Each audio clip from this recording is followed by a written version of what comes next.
Nabi SAW terpaksa sembahyang dalam keadaan duduk untuk proses seterusnya, iaitu di mana bahagian belakang sebelah sana, iaitu Nabi sembahyang duduk dekat kawasan masjid dan masjid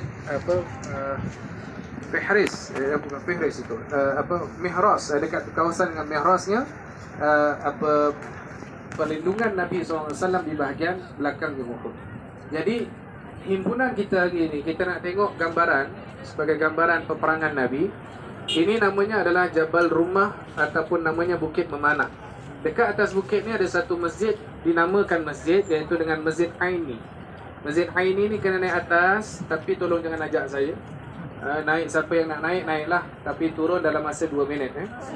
Naik, dia dekat belah sebelah kanan tu, dekat kawasan naik atas ni, kita belah kanan sedikit. Dekat tempat kawasan Pakcik yang ujung tu, dia dekat belah sana. Situ adalah kawasan Nabi sembahyang sementara untuk dalam peperangan di Masjid Aini bersama dengan para sahabat radhiyallahu anhum.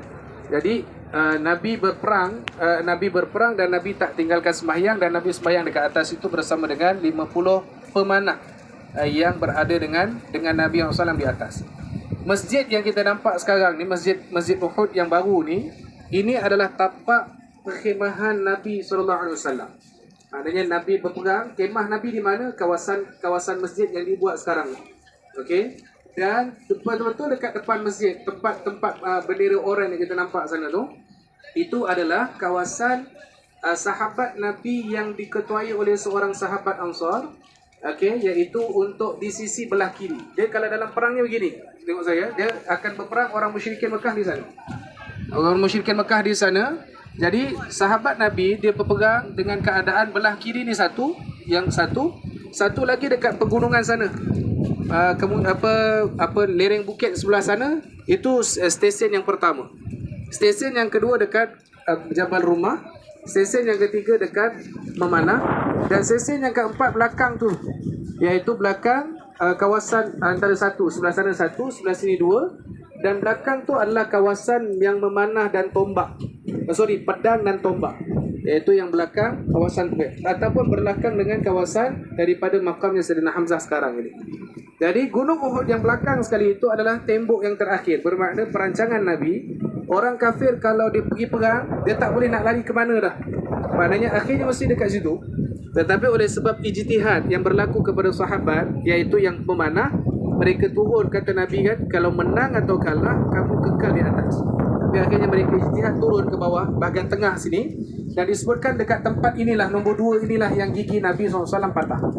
Okey, gigi Nabi patah di sini, iaitu di sini. Dan kemudian setelah sahabat yang di atas Jabal Rumah turun di tengah ini, sebab orang Quraisy di depan kan, maka waktu itu Khalid Al-Walid dan Ikrimah bin Abi Jahal, 2 orang yang belum masuk Islam pada waktu tersebut, dia U-turn. Maknanya tadi ada orang kafir kat depan sini, dia U-turn sampai kawasan dekat situ, namanya kawasan Qanah, lembah Qanah, Qaf Nun Alif Ta. Qanah ini kawasan belakang ni tadi yang kita lalu kat jambatan tadi tu. Maka mereka lah ambil alih balik semula Memanah, dan mereka akhirnya dapat rampas tempat kawasan Memanah sahabat Nabi SAW.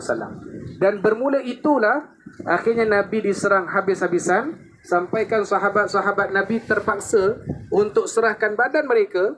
Sampailah akhirnya ada satu orang kafir dapat baling daripada satu tombak, terkena kepada topi besi Nabi, sampai terkena kepada gigi Nabi SAW.